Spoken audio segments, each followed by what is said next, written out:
এই রাজ্যের সর্বশিক্ষা অভিযানের শিক্ষক শিক্ষিকা, টিএসআরের ব্যাটালিয়ন যাদেরকে রাজ্যের বাইরে পাঠানো হয়েছে, এদেরকে অতিরিক্ত বেতন দেবে বলে ঠকিয়ে সেখানে প্রায় বেগার খাটানোর মতো খাটাচ্ছে।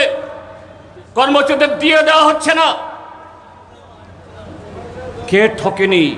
এই 4.5 বছরে কেউ বাদ নেই, কোন অংশের মানুষ বাদ নেই।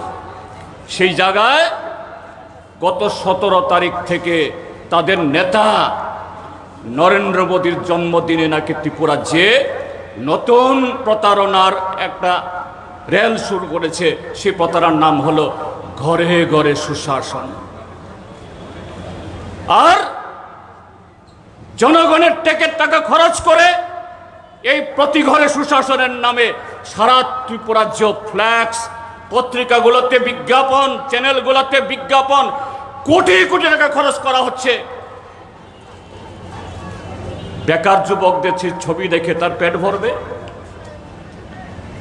গ্রামীণ বা শহরের শ্রমিকরা মন্ত্রীদের সে ছবি দেখে এদের পেট ভরবে? এই রাজ্যের কৃষকরা, ক্ষেত মজুররা, জুমিয়ারা গত 4.5 বছর ধরে যারা প্রায় অভুক্ত, এই ছবিগুলো দেখে তাদের কাজ হবে? এই সুশাসন আজকে কিভাবে ঘরে ঘরে পৌঁছচ্ছে? শহরতলির মধ্যেও ডাকাতি, লুট, ব্লকগুলো, অফিসগুলো তো লুট হচ্ছে। প্রতিদিন পালা করে নারী নির্যাতন। যারা প্রতিবাদ করার চেষ্টা করছেন শুধু বামপন্থীরা না, যারা বিজেপিকে ভোট দিয়েছিলেন তাদের কথা শুনে আজকে তারাও সুরক্ষিত না, তারাও নিরাপদ না।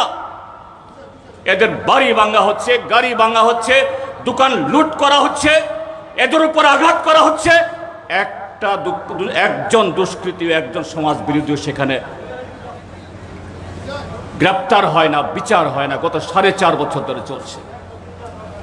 কাজেই আজকে আমরা এই কর্মসূচি নিতে বাধ্য হয়েছি। এদের প্রতারণার দলিল এখানে শেষ না। গত 12 এবং 13 এই অক্টোবর তারিখে ভারতবর্ষের সর্বোচ্চ সাংবিধানিক পদাধিকারী মাননীয় রাষ্ট্রপতি দ্রৌপদী মুর্মুকে তারা ত্রিপুরাজ্যে ডেকে এনেছেন এবং এই জোট সরকারের যে অপদার্থতা, তাদের কলঙ্কিত চেহারাকে ঢাকার জন্য মাননীয় রাষ্ট্রপতির আসন, তার পদকেও তারা অপমানিত করেছেন। তাকে দিয়ে অসমাপ্ত, অর্ধসমাপ্ত প্রকল্প উদ্বোধন করিয়েছেন। এই রিমোট ইয়েতে উদ্বোধনের নামে শিলান্যাস করিয়েছেন এমন কতগুলো প্রকল্পের, যে প্রকল্পগুলো বামফ্রন্ট সরকার আগে থেকে শুরু করেছে বা শেষ করেছে, তার জন্য একটা নয়া পয়সা খরচ না করে। এবং আমরা শুনছিলাম এরপরে আগামী 27 তারিখে এই আস্তাবল মাঠকেও এরকমভাবে আরেকটা নাটক মঞ্চস্থ করার জন্য চেষ্টা করা হয়েছিল। প্রধানমন্ত্রীকে নিয়ে এসে আইওআই ঘর প্রথম কিস্তি পাওয়ার পর এখনো দ্বিতীয় কিস্তি পাওয়া হয়নি, এদেরকে দিয়ে জোর করে সই করিয়ে গৃহপ্রবেশের নামে এখানে ডিএমদের দিয়ে জোর করে সরকারি টাকায় বেনিফিশিয়ারিদের নিয়ে এসে এখানে বিজেপির প্রচার চালাবেন।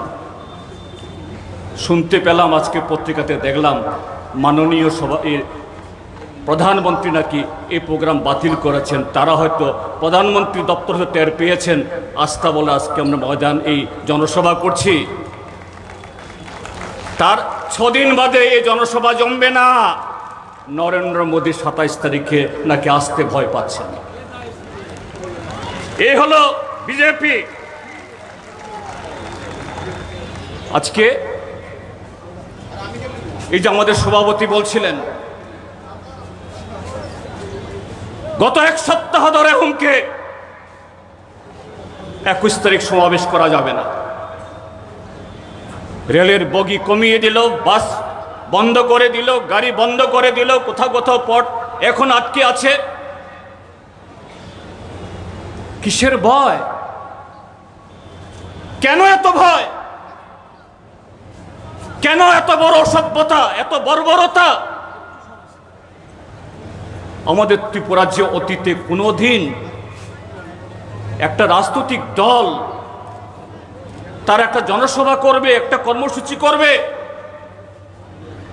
সরকারের কাছে আগাম অনুমতি নিয়ে, আর এটা আটকানোর জন্য একদিক থেকে রাষ্ট্রশক্তিকে ব্যবহার করে, আরেক দিক থেকে সমাজ বিরোধী জড়ো করে অতীতে কখনো হয়েছে?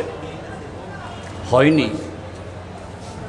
সেই দলের নেতা, সর্বোচ্চ নেতারা ত্রিপুরাজ্যে এখন ঘন ঘন আসছেন যাচ্ছেন।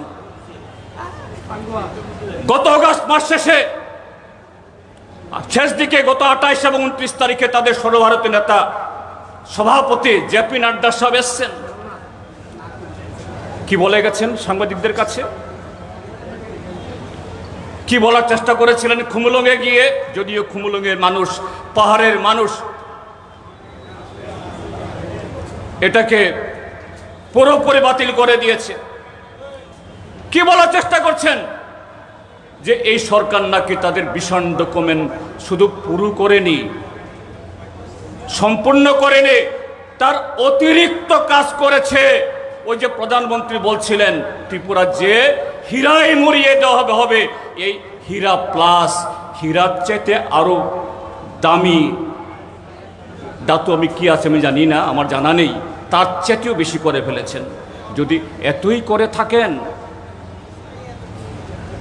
ত্রিপুরাজ্যকে যদি সেরকম মডেল রাজ্যে, সেরকম শ্রেষ্ঠ রাজ্য যদি করে ফেলে থাকেন, কেন ভয়? কেন সিপিএমকে এই জনসভা করতে গিয়ে এত বাধা তৈরি করতে হচ্ছে? আমরা চ্যালেঞ্জ জানাচ্ছি এই সরকারের মুখ্যমন্ত্রী ডাক্তার মানিক সাহাকে। বাইরে চেহারা তার খুব ভালো মানুষ, ঠান্ডা মানুষ, ভেতরটা কি আজকে দেখলেন তো? একটা কথা আছে না বাংলায়, যে কুল ব্লাডেড, অর্থাৎ ঠান্ডা মস্তিষ্কের সেরকম মানুষ। ভালো কাজ যদি করতেন নিশ্চয়ই ভালো কথা বলতাম। এই অল্প কদিনে তিনি যে রেকর্ড করলেন, আমার মনে হয় বিপ্লব দেব যত অপরাধ করে গেছেন তার চেয়েও বেশি এই কদিনে তিনি অপরাধ করেছেন। এই মানিক বাবুকে আমি এই খোলা ময়দান থেকে চ্যালেঞ্জ জানাচ্ছি, যদি রাজনৈতিক নৈতিকতা হিম্মত থাকে, এক সপ্তাহের মধ্যে তোমাদের সেই ভীষণ ডকুমেন্ট তোমরা কি রূপায়িত করেছ, একটা শ্বেতপত্র প্রকাশ করো, একটা হোয়াইট পেপার প্রকাশ করো, পত্রিকাতে বিজ্ঞাপন দাও। এমনিতে তো তোমরা হাজার হাজার তোমাদের ছবি ছাপে একটা দৃশ্য দূষণ করছো, এগুলো দেখে মানুষের চোখ খারাপ হয়ে যাওয়ার মতো অবস্থা। না হয় জনগণের আরো কিছু টাকা খরচ হবে। একটা হোয়াইট পেপার প্রকাশ করে এ রাজ্যের মানুষকে জানান দাও, তোমার 50,000 চাকরি প্রথম বছরে, তার পরবর্তী সময়তে আরো 6.5 লাখ মিস কলের মধ্য দিয়ে এই চাকরি কোথায় গেছে, ত্রিপুরাতে না বাংলাদেশে? আমরা জিজ্ঞেস করতে চাই, তোমাদের সেই সেন্ট্রাল গভর্নমেন্টের মতো আমাদের শিক্ষক, কর্মচারী, পুলিশ, টিএসআরদের জন্য বেতন ভাতা তোমরা কাকে দিয়েছ? ত্রিপুরার যে শিক্ষক কর্মচারীদের, না অন্য কোন রাজ্যের শিক্ষক কর্মচারীদের? আমরা জিজ্ঞেস করতে চাই, ওই তোমাদের জোট সঙ্গে আইপিএফটি এদেরকে পাশে বসিয়ে গত 2018-তে ভোট নিয়েছ, 6 মাসের মধ্যে ত্রিপুরাল্যান্ড হবে। ত্রিপুরাল্যান্ড মানে হলো ভীষণ ডকুমেন্টের দ্বিগুণ, আর পাহাড়ে ত্রিপুরাল্যান্ডের আরো দ্বিগুণ। পাহাড়ের মানুষ 4 গুণ সুযোগ সুবিধা ভোগ করবে, সেই 4 গুণের কত গুণ হয়েছে? হোয়াইট পেপার প্রকাশ করো। যদি হিম্মত থেকে থাকে, সেই হিম্মত বিজেপির নেই, সেই চেষ্টা করার ক্ষমতা তাদের নেই। কাজে আজকে এক হলো পুলিশ প্রশাসনকে নিষ্ক্রিয় করে যারা মুখ খোলার চেষ্টা করছেন, প্রতিবাদ করছেন, তাদেরকে ঠেকাও। সিপিআইএম সামনের সারিতে দাঁড়িয়ে এই রাজ্যের গরিব সাধারণ মানুষ, বেকার যুবক, শিক্ষক, কর্মচারী, সমস্ত অংশে মানুষের কথা বলছে, এদেরকে আটকাও।